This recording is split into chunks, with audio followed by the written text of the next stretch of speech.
Well, welcome to a new Harry's Garage video, and this video is going to be all about my McLaren 650S that arrived in this garage just over a year ago. It's about a year and 2 weeks ago to be exact. And in that time, it's been quite a busy car. I was looking at the numbers. It arrived with 9,912 miles on it, according to the original invoice. And it now has 15,449 miles on it. So I've done 5,500 miles in it over the last 12 months. Quite a lot. That's partly because I've taken it on 2 road trips across France. You've seen one of them, and there's another one coming out in a couple of weeks, you'll see, when I'm trying to pick the very best roads that take you to the really good roads in the French Alps, Italian Alps, but it's just getting across France. That was what the next video is going to be about. But yeah, 5,500 miles in it. Well, what's it cost? What's gone wrong? All that sort of thing. Well, let's go through the actual numbers. The first thing I did was I replaced the tyres on it.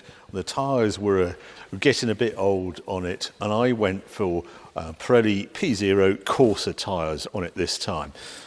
It's interesting, McLaren, and they have quite a close relationship with Pirelli, and they have specific tyres developed for them.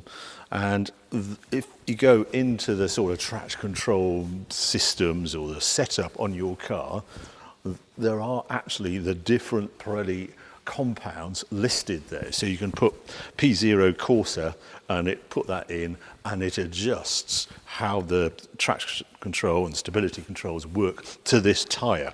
So, and I've been really pleased with them, I have to say.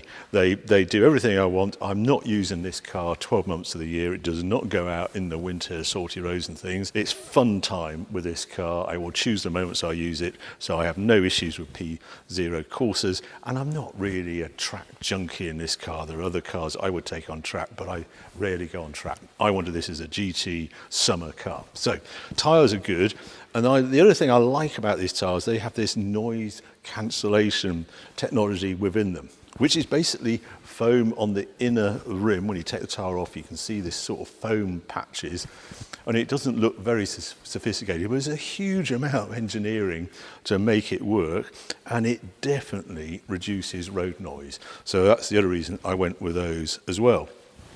So that cost of the tyres, I think it was, just have a look, just over £1,100 for those. I had a service done, V Engineering, and I did a video on that one as well. It's a straightforward service. There was a geo check on it done as well, and that came to £1,022. Now, the other cost I had on this car caused quite a bit of debate in the comments, because I went to MSO. I booked it into MSO because one thing I did not like was the covering on the steering wheel on the actual bit you grip. So this side bit here, it annoyed me. It was perforated, and it just annoyed me because it was beautiful up here, but not the actual bit you gripped. And I could have had that done cheaper than having it done at MSO. I had quotes around the £1,500 mark. I paid £2,500 to have that done at MSO. And lots of you say, oh, it's only a few £100 to recover. You're completely ripped off. I don't think so at all. I've had wheels covered on, sort of like my Milan. I can remember doing that one. If you have a conventional wheel from a classic, yes, it's a few £100 to do. If you're recovering a McLaren wheel of this vintage, well, first of all, you have to remove the wheel, obviously, and you've got an airbag system, so all the safety systems have to be interrogated and deactivated before you can even take the airbag off to get the access to taking the wheel off. You then have gearbox paddle controls on the wheel, so that has to be sorted as well. And when you do have the wheel off, you then take it to a specialist to be done, so there's a bit of handling there. And then have a look at how many sections there are on that wheel. There is one section with outside yellow stitching either side. So 1, 2, 3, this is a different lever here without that yellow stitching, and it has to be shaped around there as well. So that's 4. And then you have another section with stitching underneath here, 5, 6, and you can sort of 6 and a bit because you've got that yellow stripe on it. That is a huge amount of work, and that is how McLaren finished their wheel. So this just replicates as it left in 2015. Massive amount of work. You then have to put the wheel back on. You then have to get all the systems working again, and it is not like recovering a classic car wheel at all, and that is why it is more expensive. As I say, I could have had it done cheaper, but I felt with the history of this car, MSO, I wanted it done there. So 2,500. So I add all that cost up, and we have our total spend for the year of £4,600, 83p a mile. But I don't think it's fair to put the whole cost of the wheel against this year's motoring. So I think that has a 10-year life. I think the tyres might do 3 years, we'll see, because we've probably got quite a lot of miles this year. And the service year, that's an annual cost. Put that in the computer, and then you're at 30p a mile total running costs on this car. There has been no other costs on this car. There has not been one warning light, one issue at all with this car over 12 months and 5,500 miles. Constant. Everybody asks, oh, it's so unreliable. Sorry, not my experience so far. 1 year, nothing. Now, we get to the depreciation numbers. Where are they after a year with this? You've got to remember this car is now 10 years old, and it's sort of settled at a value. And that's part of the reason I got out of a Lotus Emira and into this, because Lotus Emira did quite a quick plunge, and that hacked me off, and the cost to replace was going up as well. And I thought, well, if they're going to do a special model, it's going to be quite a jump to do it. And these were staring at me in the classifieds, and I almost went for one of these before I plunked for the Lotus Emira. And then I think it was 26,000 I lost on the Lotus Emira in just over a year.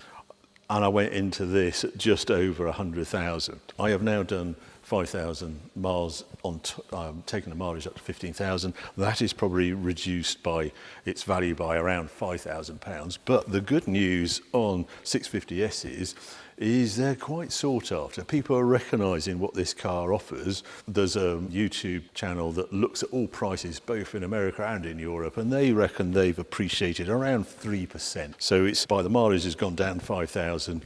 Sale prices have crept up 2,000-3,000. So I've probably lost, shall we say, £2,000 or something like that. That is, in my view, utopia. If you can own a car and it's basically worth roughly the same as it was the previous year, that is the holy grail. You don't want one leaping up. Well, you sort of do, but you don't really drive it, and you're always thinking, I ought to sell it, and you don't want it plunging because it's just a miserable experience watching your car halve in value. Utopia is a steady price where you can dip in, come out, and move to something else. That's the happy place.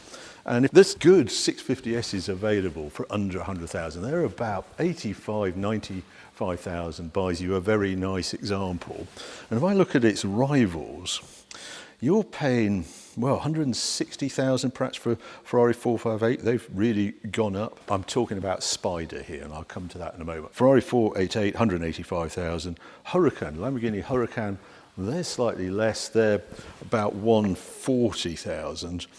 MC20 is a much newer car, but they're around 170,000. So 85 to 100,000, very nice 650S. And I don't understand that gap in the price point from this to a 458. I will explain why, what the particular things I like about this and over other examples in a moment. But there's a huge gap. And you've got to remember also, these were more expensive new than all those other ones I mentioned. The list was 215,000 in 2015. Price of this one was 290,000 as you see it here. So yeah, 100,000 is quite a drop from that price. And that's why I think the price is stable now and starting to go up. People are realising these were very expensive cars and they're very affordable for the performance they offer. Remember, this is a 204 mile an hour Spider. It's 5.7 or 5.8 to 100 miles an hour. Blisteringly quick. We've run out of adjectives to describe how quick it is, but it's a mighty machine. Now, I mentioned that I wanted a Spider if I was going to have one of these sort of cars. And why did I go for McLaren rather than the Ferrari or Lamborghini or whatever? And I think over the last year, I've sort of clarified why I think I'm more engaged with McLaren than the other two brands I just mentioned. And it's that engineering background to McLaren, that F1 link, and how they use aero, and how there are little DNAs within it that remind me of the McLaren F1, and just clever stuff, which I really enjoy on McLaren. I am not knocking in any way Ferrari 458, 488, Huracan, any of those cars. They are magic cars as well. They're all 5-star cars as far as I'm opinion, but I am more engaged with McLaren. And the reasons for that are, they're the only one that's carbon tub. And if you're after the Spider version of any of those cars, you do notice on road there's a difference between the coupe version and the Spider version. On a McLaren carbon tub, the roof is not the structural part that gives it that stiffener. It's the carbon tub that it has, and the monocells they term it. And it's exactly the same to drive, roof down, roof up, or with coupe. There is a weight difference between coupe and Spider because you've got all this mechanism, but that's only about 40 kilos. And that was the major thing to me. I wanted a no-compromise Spider. The other thing I love about this car is I think it looks terrific in an engineering sort of way. If I think about Ferrari and Lamborghini, they have incredible back catalogue, and they are very much design-led. You just think back, Countach, obviously, such a design statement. Almost, the fact that it's got the amazing engine in it as well, you sort of put up with the awkwardness inside because it's that sculpture, that defines supercar, and Lamborghini have kept that going. They always shock and wow, look at that. McLaren is a more subtle choice than that. And the same thing with Ferrari. They're wonderful designs, those Pininfarina designs, and now the modern designs, they are such a statement. They shout style. They're very much of that era. McLaren, they're just functional F1 derived, shaped for the air, performance machines. And the style, I think, this is the sort of peak. I'm not sure where they went with 720S with those eyelets. And it's a better car in all sorts of ways, but it just glares slightly when I see those headlights compared to Frank Stephenson's design here, this tick of the he wanted to introduce the logo of McLaren into the headlight design. I think it's very subtle and it's swoopy. It's sort of, dare I say, slightly TVR. If you look dead head on and look at the airflow in it, you could imagine this on TVR. And when you see the lights lit up, I think it looks terrific, better than 720S and all the rest. And I mentioned McLaren F1. The big thing when you're sitting behind the wheel of a McLaren F1, you notice you can almost think you can see the top of your toes because of the depth of the windscreen. It comes right down and you have this sculpture here. So you see the wings proud here, but your view of the road is like nothing else. And that is a major thing. You know immediately you step into McLaren. The clarity of the instruments, we'll have a look at that in a moment, just dead on the road. Super focus. And then the way it manages air. There's things going on. Now, 650S intakes are here at the side, and there's another intake here as well. What I've been really impressed with on this car is a lot of cars, you hear the fans going berserk when it's getting a bit warm. The 650S does not do that. It's like the fans are controlled by a dimmer switch. So you just hear, oh, I think the fans are going, and they're low speed. And it's only when you go on track on a hot day or something, you've been charging around, you come to a quick stop, you'll hear fans working. It's just clever use of air. And the final bit I just adore is the air brake. When you're tramping on and you do a hard brake, you look in the mirror and you just see this flip up like this. It says, yes, I am driving an F1 derived supercar. When I see that happen, silly, but as an owner, I absolutely adore McLaren's use of aero and how it's active on there. Now, let's go through some of the negatives I have with this car. The engine, nothing wrong with the way it produces power. It's a very powerful unit, derived from a Nissan race engine that was designed to do Le Mans. McLaren took it over, got Ricardo to repackage it, 3.8 litre twin turbo, as you know, 650 horsepower, and it's 680 newton meters, 500 pound-foot of torque on it, and no limiting on the torque like you get with Ferrari 488. It's all there from the start. But I have no real relationship with that engine. There's no need to go in there. It has a slightly annoying way of checking the oil. It's a typical engineer's thing. You have to put it in neutral, handbrake has to be on, you have to foot on your brake, you then press the accelerator and it needs to be at 2,000 revs for something like 40 seconds, and you're sitting and then it'll give you a readout. The positive is, well, it's a very accurate reading of oil, but it doesn't use oil, this one. I've put 180 mil of oil in it in a year, and that's it.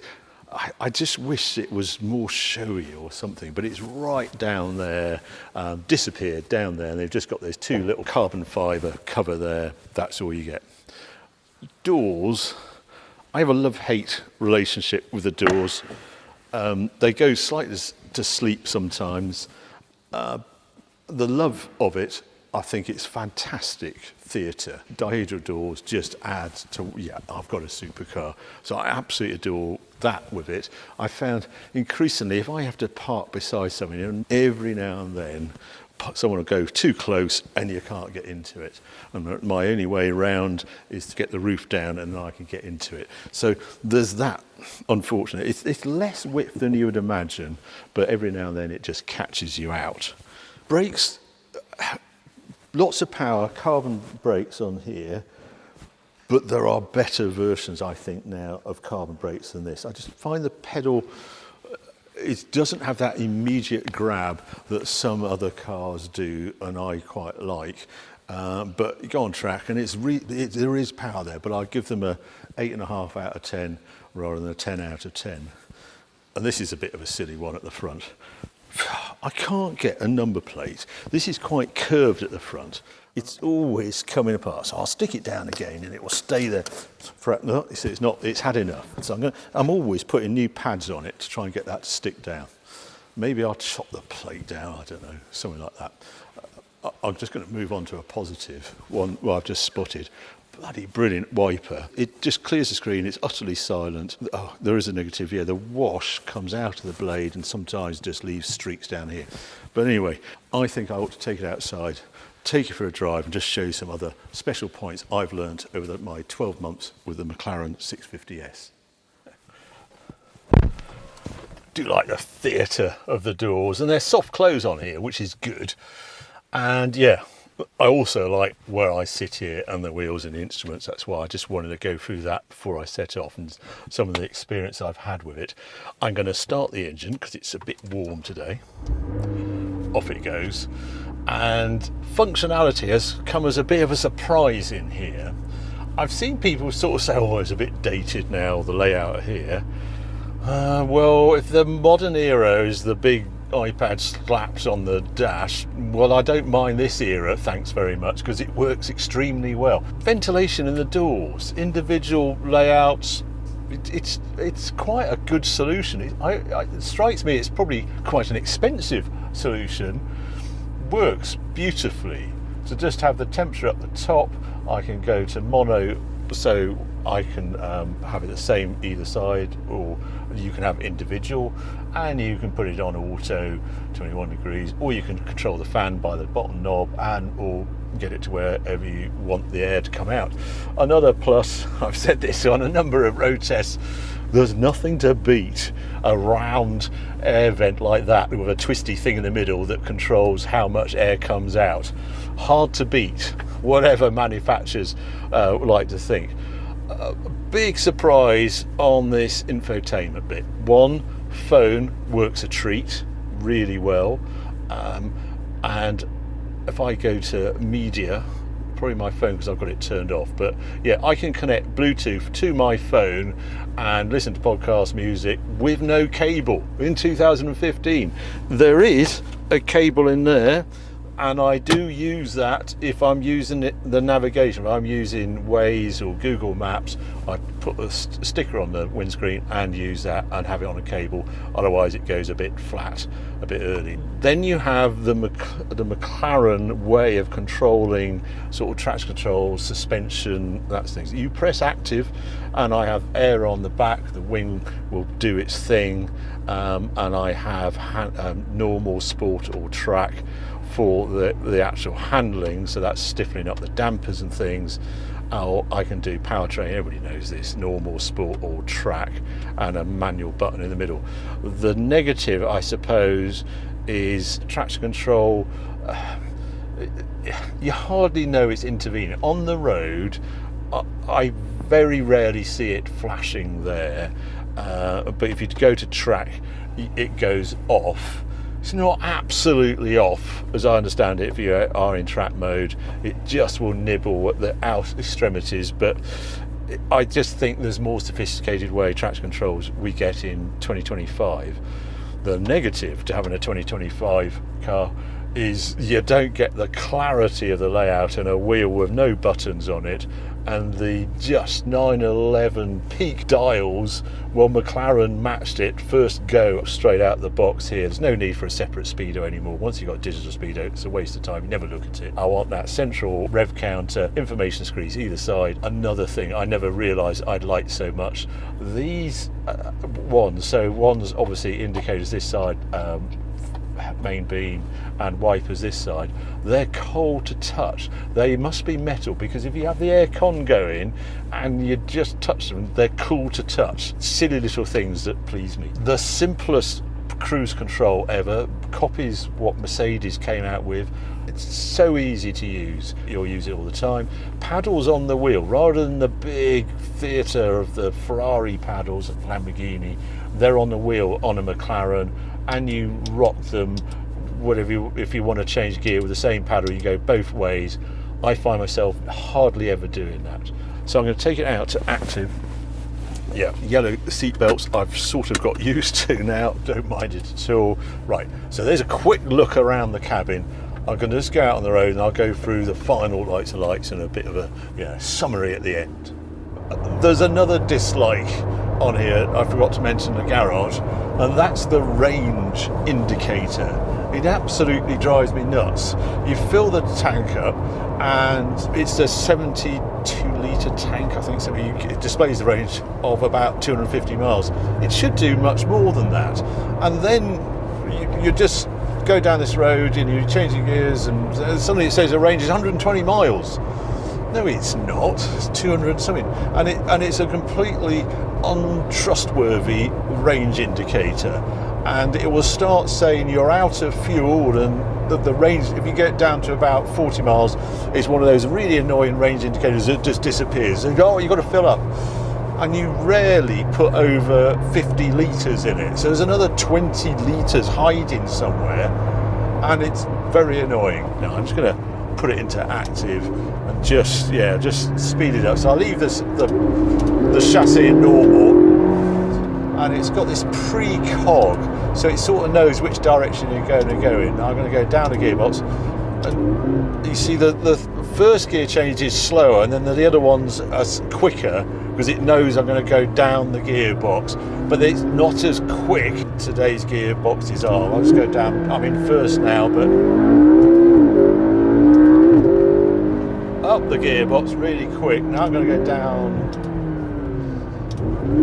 It's just not as quick as it might be. Now I can feel a slightly more jiggly ride than when I first had it a year ago, and that is because the accumulators are now in the time period when they need changing, and the accumulators are all to do with this linked suspension, and it's stupidly clever, and I absolutely love it to bits, and I love it even more after 12 months with it, even though I will have to change the accumulators. They were last done in October 2020. they're, let's say, £500 a corner to do. There's 4 of them, so it's £2,000 every 4 or 5 years. I am told by V Engineering, when I had the car serviced, you have to do it more often on more extreme models. So if you have an LT or a Senna, then you might be doing it every other year, which would get a bit annoying. The better news on accumulators, V Engineering will now do rechargeable units. Basically, they lose pressure. They're at, I think, at 7 bar when new. When I had it serviced last year, they were at 4.5. So I knew that I would be changing this year. They're probably 3.5 now. And although the handling, it does get tougher, the dampers, as I go up, I go to full track, I can definitely feel I've got firmer suspension. It's not quite as cushioning at normal than it will be when I get new accumulator, but I just adore this suspension system. There's no anti-roll bars, and it just means it has the purest steering. And I've just come back from France and found some incredible roads, and you dive from corner to corner and it just falls into the apex, and there's no roll. It just feels the most natural thing to do when you're driving it on a challenging bit of road. And it's almost a problem, because I reviewed the Artura recently and that Ferrari 296, and I think I gave them a harder time than I would have had I not owned this car. Because this is a 100k McLaren with this incredibly sophisticated chassis, no ADAS anywhere, carbon structure, no stiff, no rattles, beautiful to live with. And then I get in these very expensive cars now. Yeah, they've got even more performance, but it's almost unusable performance. But they've got lots of other distractions, and that 296 GTS, I could feel shakes and rattles everywhere. It wasn't as quick. I mean, it was blistery quick, but so is this blistery quick. And this car is 240 kilos lighter, 250 kilos lighter, and I'm sort of, the Artura didn't have the voice of this. I've actually got to really like the sound of this McLaren V8. Much to my surprise, it's a McLaren sound. Yeah, the Huracan sounds astonishing, howling away. Gets a bit of a pain after a while if you've got a big distance to do, and sometimes you prefer this. Just sophisticated is how I term this noise. When it's fully lit and the afterburners are on, you're not thinking about the sound, you're just dealing with the speed that the road's coming at you, and you're just reveling in your feel of connection with the car.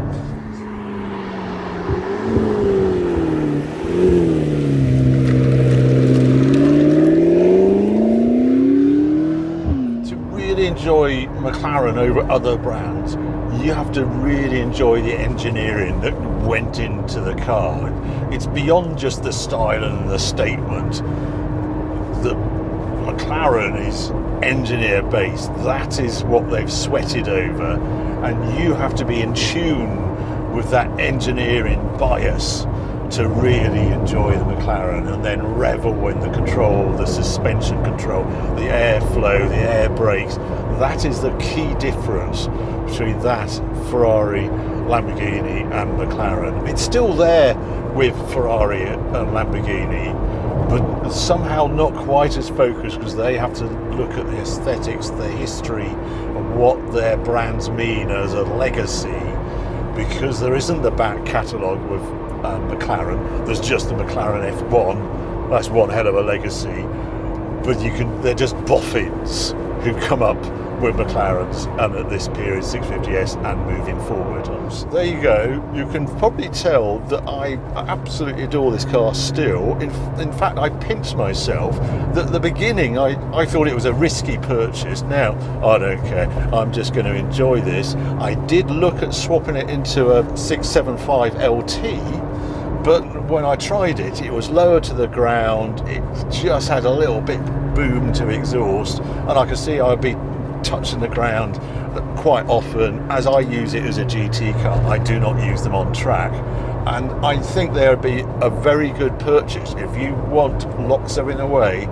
675 LT would be a good thing, but I don't think this is really going to lose value either. So I'm happy at 100,000 saved and enjoy this and just enjoy this incredible character from, oh my God, it's the quickest thing I've ever driven to. What an amazing car. We've just done 2,000 miles across France, GT, big boot. That's the other reason I can't buy a MC20, which I quite like to do, but it's totally impractical with next to zero boot space, even though it looks gorgeous. I know I think, well, actually this is V8 and has, you know, less weight again, another 240 kilos saved. 720S, don't really like the looks. I don't need any more performance. 750S, yeah, that looks better. Maybe I'll change it into one of those one day. So there you go, a rounded view of the 650S, living it over the 12 months. I'll tell you what I haven't done. I haven't taken the bloody roof off, have I? So I press this button and it'll do all its thing. It's really interesting how many times you use this, I find, for real. Again, in France, it was so hot at times that actually we put the roof up because it was 35, 37 degrees. Right, and now you're connected to the outside world, delimit sign.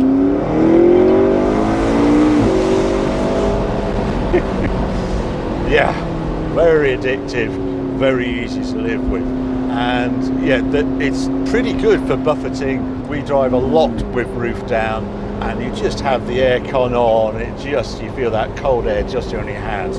Very nice indeed. So there you go. There is my 12 months with my McLaren 650S Spider. I hope you enjoy this video. There is another video coming of our road trip across France.